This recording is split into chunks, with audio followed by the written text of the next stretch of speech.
सुप्रभात बच्चों, कैसे हैं आप सब। आशा करती हूँ कि आप सब सही होंगे।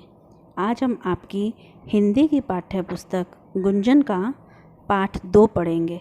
पाठ का नाम है रूपा डरी नहीं।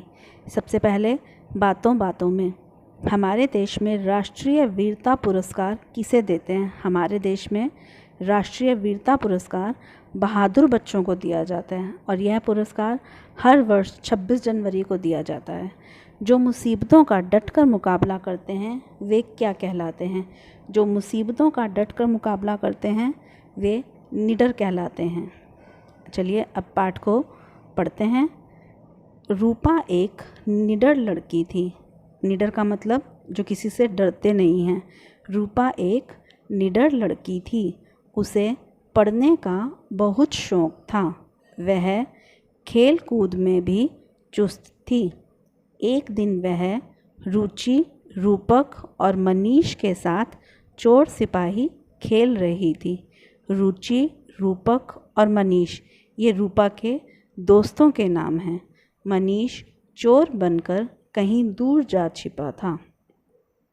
रूपा मनीष को ढूंढते हुए गन्ने के खेत में जा पहुंची। पर यह क्या, मनीष के हाथ पांव रस्सी से बंधे हुए थे। उसके मुंह पर कपड़ा बंधा हुआ था। यह आपको इस तस्वीर में भी दिख रहा होगा, इस पिक्चर में आपको दिख रहा होगा ऐसा कि एक बच्चा बैठा है जिसका नाम मनीष है और उसके हाथों और पाँवों पर रस्सी बंधी हुई है और उसके मुंह पर भी कपड़ा बंधा हुआ है। रूपा एक पल के लिए सहम गई। सहम का मतलब डर गई। रूपा एक पल के लिए सहम गई, फिर साहस बटोरकर, साहस यानी हिम्मत बटोरकर, फिर साहस बटोरकर उसने मनीष के मुंह पर बंधा कपड़ा खोला। तभी किसी ने पीछे से रूपा के कंधे पर हाथ रखा। रूपा डरी नहीं। उसने उस आदमी के हाथ को जोर से काटा। दर्द के मारे उस आदमी ने अपना हाथ खींच लिया। रूपा उसकी पकड़ से निकल भागी। वह आदमी डंडा लेकर रूपा के पीछे भागा। भागते हुए रूपा की नज़र एक पत्थर पर पड़ी।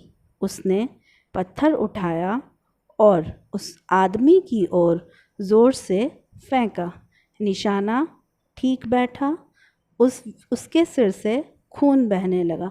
जब उसने वहाँ पर देखा कि एक पत्थर पड़ा हुआ है, उसने उस पत्थर को उठाया और उस पत्थर को उठाकर उस आदमी की तरफ बहुत ज़ोर से फेंका और उसका रूपा का निशाना बिल्कुल ठीक लगा और उस व्यक्ति के सिर से खून बहने लगा।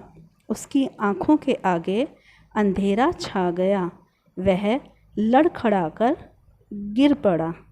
आज के लिए हम इतना ही पाठ पढ़ेंगे, बाकी का पाठ हम कल पढ़ेंगे। धन्यवाद।